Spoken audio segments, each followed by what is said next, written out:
Bismillahirrahmanirrahim. Assalamualaikum warahmatullahi wabarakatuh. Alhamdulillahilladzi ja'ala da'wata ila huda wa dalalata 'alal khairi wan nasihati lil muslimin. Asyhadu an la ilaha illallah wahdahu la syarika lah wa asyhadu anna sayyidana wa nabiyyana Muhammadan 'abduhu wa rasuluh. Allahumma shalli 'ala sayyidina Muhammad wa 'ala ali sayyidina Muhammad sholatan wasi'u biha 'alaina al-ahzab wa tuhassinu biha lana al-akhlaq wa 'ala alihi wa sahbihi wa sallim. Amma ba'du, faqad qala Allah ta'ala fi kitabihil karim. A'udzu billahi minasyaitonir rajim. Inna 'iddatash shuhuri 'indallahi 12 syahran fi kitabillah yauma khalaqas samawati wal arda minha arba'atul hurum. Al-Baqarah ayat 32. Shadaqallahul 'azim wa shadaqa rasuluhun nabiyul hamidul karim wa nahnu 'ala dzalika minasyahidin wasyakirin walhamdulillahi rabbil alamin.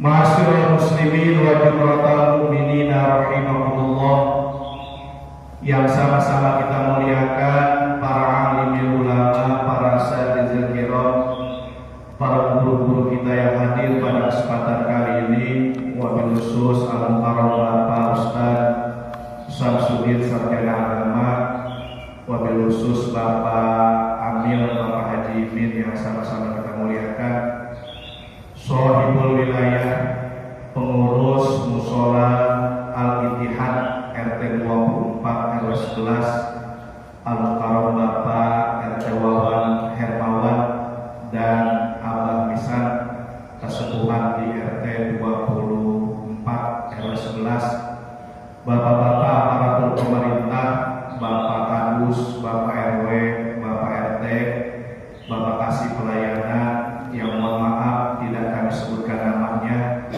terkhusus yang sama-sama kita muliakan seluruh jamaah sekalian, jamaah silaturahim bulanan setiap hari Sabtu di musola yang ada di wilayah Nusra Park yang kami muliakan. Selanjutnya puji syukur mari sama-sama kita panjatkan kehadiran Allah Subhanahu wa taala yang alhamdulillah pada kesempatan pagi hari ini, di waktu yang mulia, di tempat yang mulia, dan di bulan yang mulia, kita kembali dipertemukan oleh Allah Subhanahu wa taala dalam majlis silaturahim subuh yang bertempat di Musola Al-Ittihad. Mudah-mudahan kumpulnya kita pada kesempatan pagi hari ini menjadi sababiah kalau kita akan dikumpulkan di surga Allah Subhanahu wa taala. Selanjutnya sholawat beriringkan salam mudah-mudahan senantiasa terlimpahkan kepada seluruh juru umat Nabi Muhammad sallallahu alaihi wasallam. Hadirin kaum muslimin jamaah yang dirahmati Allah Subhanahu wa taala, Allah telah menghantarkan kita di bulan yang mulia, Syahrul Rajab. Kata Allah dalam Al-Quran, Inna 'iddatash shuhuri 'indallahi 12 syahran fi kitabillah. Sesungguhnya dalam proses penciptaan langit dan buminya Allah menciptakan isna asyar, bilangan bulan itu sebanyak 12 bulan. Minha, dan dari yang 12 bulan tersebut, arba'atul hurum. Allah mengistimewakan, Allah menspesialkan 4 bulan daripada bulan-bulan lainnya. Para ahli tafsir sepakat 4 bulan tersebut 3 berurutan, 1 misah. Yang pertama adalah bulan Zulqa'dah, Zulhijjah, Muharram, itu berurutan tuh, ya. Yang keempatnya misah. Kapan? Yang hari ini kita tengah berada di dalam yang disebut dengan syahrul Rajab.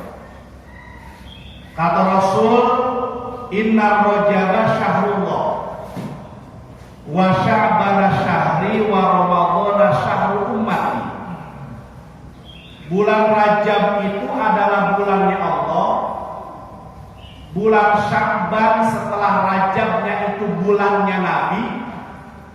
Wa ramadhana syahrul ummati, dan bulan Ramadan setelah bulan Sya'ban adalah bulannya kita.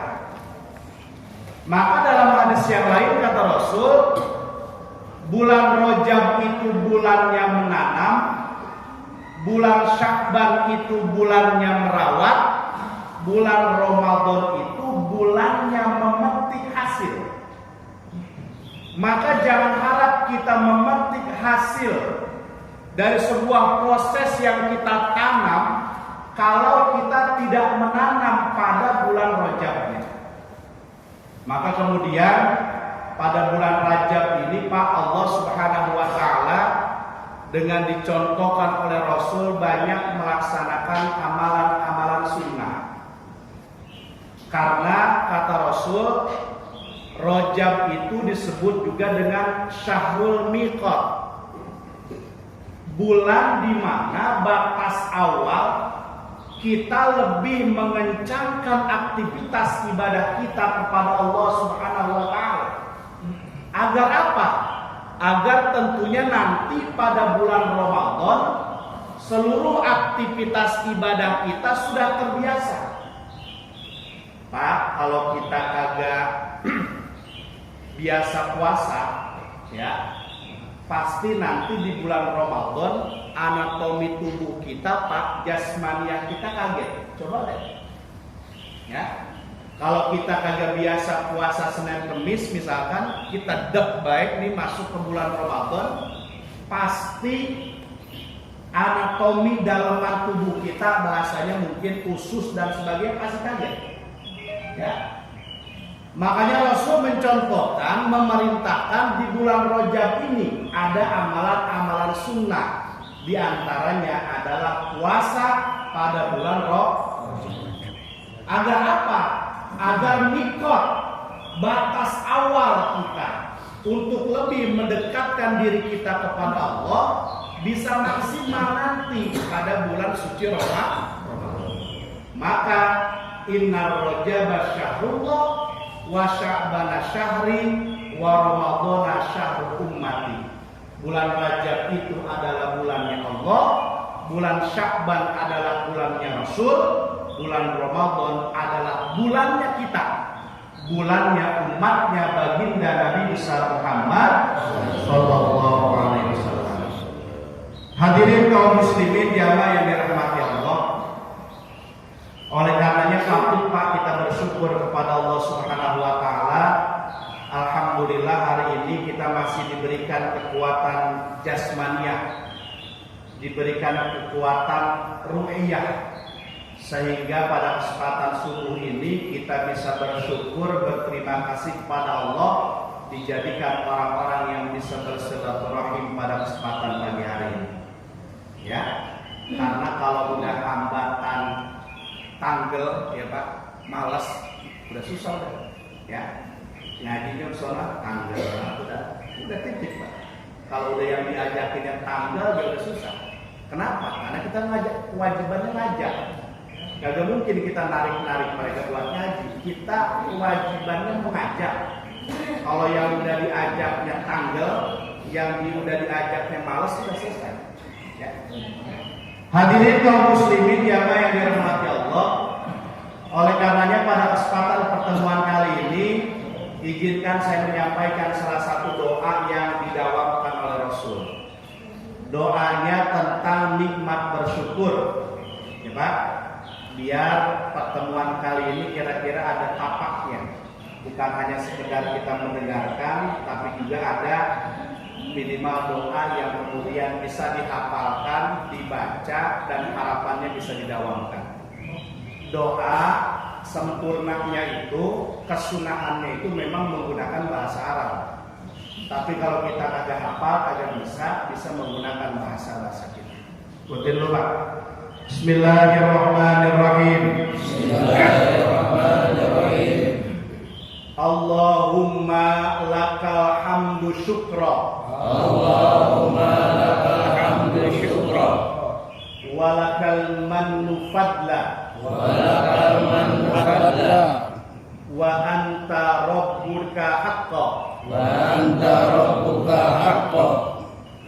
Ada 5 ya Pak permintaannya. Saya awal-awalin dulu, tidak semuanya. Allahumma lakal hamdu syukra. Allahumma lakal hamdu syukra. Walakal mannu fadla. Walakal mannu fadla. Wa anta rabbuna haqqa.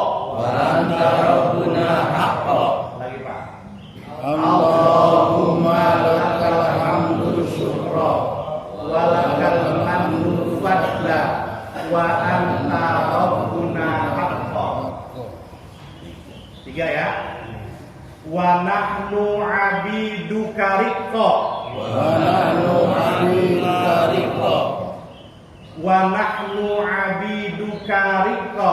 Wa nahnu abiduka riqqa. Wa anta lam tazal. Wa anta lam tazal. Wa anta lam tazal. Wa anta lam tazal. Lidzalika ahla. Lidzalika ahla.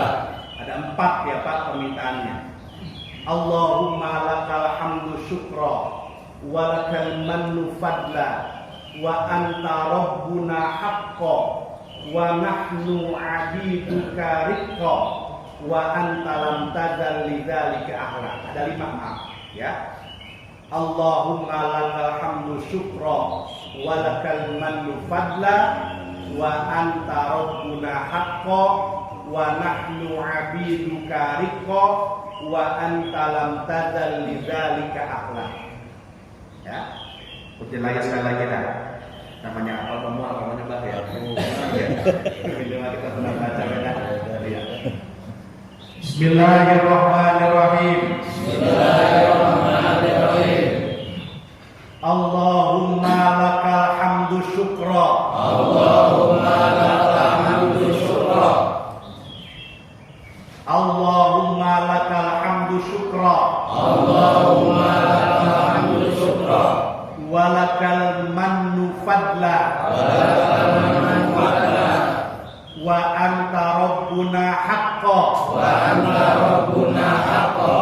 Wa nahnu abiduka riqqa. Wa nahnu abiduka riqqa. Wa anta lam tazal.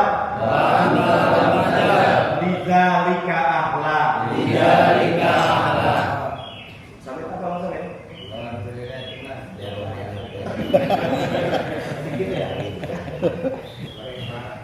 Allahumma lakal hamdu syukra.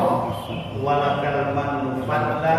Wa anta rabbuna haqqa. Wa nahnu abiduka riqqa. Wa anta lam tazal lidzalika ahla. Jadi kalau dikasih judul Pak doa ini semuanya mensyukuri kalimat atau mensyukuri nikmat-nikmat yang telah Allah berikan kepada kita. Hadirin kaum muslimin jamaah yang dirahmati Allah Subhanahu wa taala. Pada kesempatan pagi hari ini izinkan saya membuka kitab An-Nasaihul Ibadah karangan Syekh Imam Nawawi Al-Bantani Tanara Banten. Dalam kitab Nasaihul Ibadah ini menjelaskan tentang nasihat-nasihat untuk hamba-hamba Allah. Nasihat dari siapa? Nasihat dari baginda Nabi besar Muhammad sallallahu alaihi wasallam. Dalam hadis yang ke-132 kata Rasul, qala Rasulullah sallallahu alaihi wasallam, man ahana khamsatan khasira khamsatan. Barang siapa orang yang meremehkan itu mempunyai makna, dimaknai dengan menghinakan, dimaknai dengan tidak menganggap, gitu ya Pak. Man ahana khamsatan khasira khamsatan. Barang siapa orang yang meremehkan 5 perkara, maka ia akan memperoleh kerugian dalam 5 perkara. Mudah-mudahan kita tidak termasuk ke dalam golongan orang-orang yang meremehkan 5 perkara ini. Yang pertama, kata Rasul, man istakhaffa bil ulama'i khasiraddin. Barang siapa orang yang meremehkan ulama, barang siapa orang yang meremehkan para guru, barang siapa orang yang meremehkan orang-orang yang paham akan ilmu agama, khasiraddin, maka orang itu akan digaransi akan rugi agamanya. Ya Pak? Maka kepada para alim ulama, kepada para guru, hendaknya kita mahabbah kepada mereka. Karena pasti Pak, disadari atau tidak, tentunya kita akan butuh kepada ilmunya guru.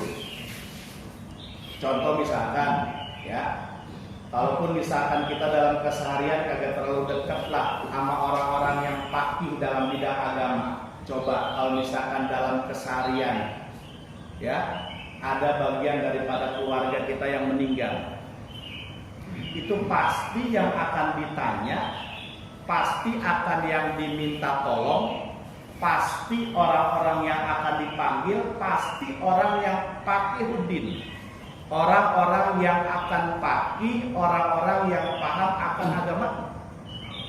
Ya. Maka barang siapa man istakhaffa bil ulama'i khasiraddin. Barang siapa orang yang meremehkan Pak, tidak menganggap, menghinakanlah kalau bahasa kitanya mah, ya. Orang-orang para alim ulama, para guru, maka akan rugi Pak agamanya.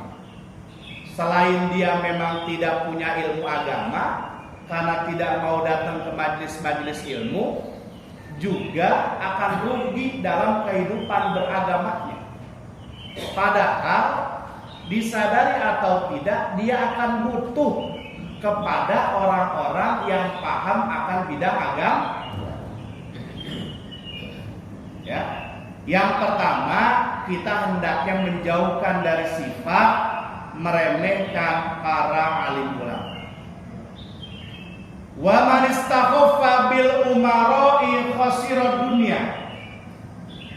Yang kedua larangannya kata Rasul, barang siapa orang yang meremehkan penguasa. Ini Pak nih. Yang pertama ulama, yang kedua umaro. Barang siapa orang yang meremehkan penguasa, barang siapa orang yang meremehkan pemerintah, kalau bahasa kita mah, ya, khasirad dunya, maka Allah akan memberikan kerugian dalam urusan-urusan dunianya. Benar nggak Pak? Benar. Ya. Coba ada mohon maaf nih, kan pemerintah yang paling rendah Pak tingkatannya kan Pak RT. Benar Pak? Pak RT, Pak RW, Pak Kadus di dalam sebuah wilayah. Jangan judul macem-macem dah ya. Kemarin coba judul PTSL, Bapak nyariin Pak RT apa kagak? Coba. Nyariin Pak. Pak RT, Pak RW kita cariin, minta tanda tangan, ya. Maka kalau wa man istakhaffa bil umara'i khasirad dunya. Barang siapa orang yang meremehkan para pemerintah yang ada di antara mereka, khasirad dunya, maka akan diberikan kerugian, kesulitan dalam urusan-urusan dunia. Maka kepada pemerintah, ya, hendaknya kita bisa menghormati, karena mandat untuk mengurusi kita, warga, itu adanya di pemerintah. Ya, maka jangan sekali-kali kita meremehkan, menghinakan orang-orang yang ditunjuk oleh kita semua sebagai pemerintah yang mewakili kita, ya, dengan kemudian dengan niat untuk menghinakannya. Wa man istakhaffa bil umara'i khasirad dunya. Yang ketiga, wa man istakhaffa bil jirani khasiral manafi. Barang siapa orang yang meremehkan, garis miring, menjauhi, bil jiron. Jiron teh maknanya tetangga, Pak. Khosirul manafi, maka tentunya dia akan jauh dari pertolongan tetangganya. Nih, maka sebagai manusia yang makhluk sosial, Pak, dalam hidup bermasyarakat, mohon maaf, jangan mereka doang. Jangan pagi mana kita baik. Jangan standar bener teh apa kata kita baik, jangan. Manistakhofa bil jiron khosirul manafi, orang-orang yang meremehkan, menjauhkan tetangga-tetangganya, maka orang itu akan jauh dari pertolongan tetangganya. Ya, kata Rasul dalam hadis yang lain, maka la yu'minu billahi wa yaumil akhir fal yukrim jarahu. Orang-orang tidak dikatakan beriman kepada Allah dan beriman kepada akhir dengan sebenar-benarnya iman. Fal yukrim jarahu, sebelum orang itu memuliakan tetangga-tetangga yang ada terdekatnya. Kalau kita ada butuh, maka mohon maaf nih, pasti kita minta tolong ke tetangga yang paling dekat. Maka pentingin tetangga paling dekat dari rumah kita. Walaupun kita punya saudara banyak, Pak, ya, di Jakarta ada, di Bandung ada, di Surabaya ada. Kalau minta tolong pasti sama yang dekat dulu, benar, Pak? Maka pentingin tetangga kita, ya. Manistakhofa bil jironi khosirul manafi, orang-orang yang meremehkan tetangganya, maka orang itu akan jauh dari pertolongan tetangga. Yang ketiga, ini bukan saya yang ngomong, Pak. Yang ngomongnya baginda Rasulullah Shallallahu Alaihi Wasallam. Kitabnya ada, tulisannya ada, pengarangnya ada, ya. Bukan bisa-bisanya saya ngomong. Yang keempat, wa man istaqaffa bil aqribai khasirul mawaddah. Barang siapa orang yang meremehkan kekeluargaan, maka bil aqribai, jelas ia akan jauh khasirul mawaddah, dari kasih sayang keluarganya. Yang keempat, kita diperintahkan untuk senantiasa membina hubungan silaturahim. Dengan siapa? Dengan hubungan senasab kita. Nasab teh maknanya orang yang ada pekuat, pekait darah. Biar mau buntreng bagaimana ya, Pak, pasti dah. Ujung-ujungnya mah kita akan minta bantuan kepada saudara kita sedara. Baik abang kita, baik adik kita, baik empok kita, gitu ya. Makanya mohon maaf nih, ngingetin kepada diri saya pribadi dan seluruh jamaah sekalian. Kalian namanya bucket truck mah wajar dah, ribah ya. Sekali, dua kali, tiga kali mah ada. Cuman jangan sampai memutuskan tali hubungan silaturahim. Kenapa? Karena kata Rasul, khasirul mawaddah, maka dia akan jauh dari kasih sayang. Yang terakhir, wa man istakhaffa bi ahlihi khasirati bar ma'isyah.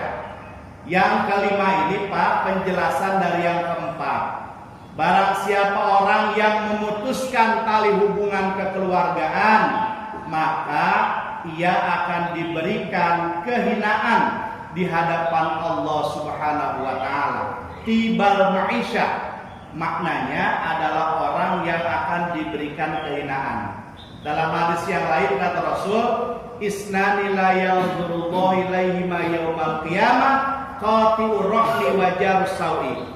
Dua golongan orang yang tidak akan sedikit pun ditoleh oleh Allah, yang tidak akan sedikit pun dilihat oleh Allah kelak di yaumil mahsyar, adalah orang-orang yang memutuskan tali silaturahim. Yang kedua adalah orang-orang yang jahat sama tetangganya. Ya. Nah, ini balik lagi, Pak. Balik lagi kepada hubungan silaturahim baik kepada diri kita dan keluarga kita maupun kepada tetangga-tetangga terdekat yang ada dalam kehidupan kita. Bapak yang dirahmati Allah, membatasi waktu saja, kiranya itu yang bisa saya sampaikan pada pertemuan subuh kali ini. Mudah-mudahan dari hadis yang diriwayatkan oleh Imam Muslim tadi menjadi pengingat lagi buat kita bahwa dalam kehidupan bermasyarakat tentunya kagak boleh kita meremehkan yang 5 hal. Yang pertama, jangan kita meremehkan ulama. Yang kedua, jangan kita meremehkan pemerintah.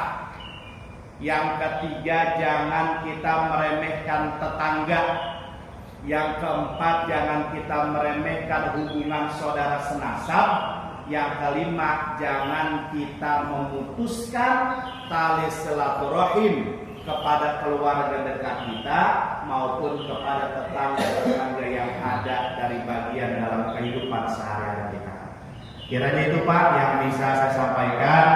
Mohon maaf atas segala kekurangan. Mudah-mudahan apa-apa yang disampaikan bisa bermanfaat, wabil khusus dari untuk diri saya pribadi dan umumnya dari seluruh jamaah sekalian.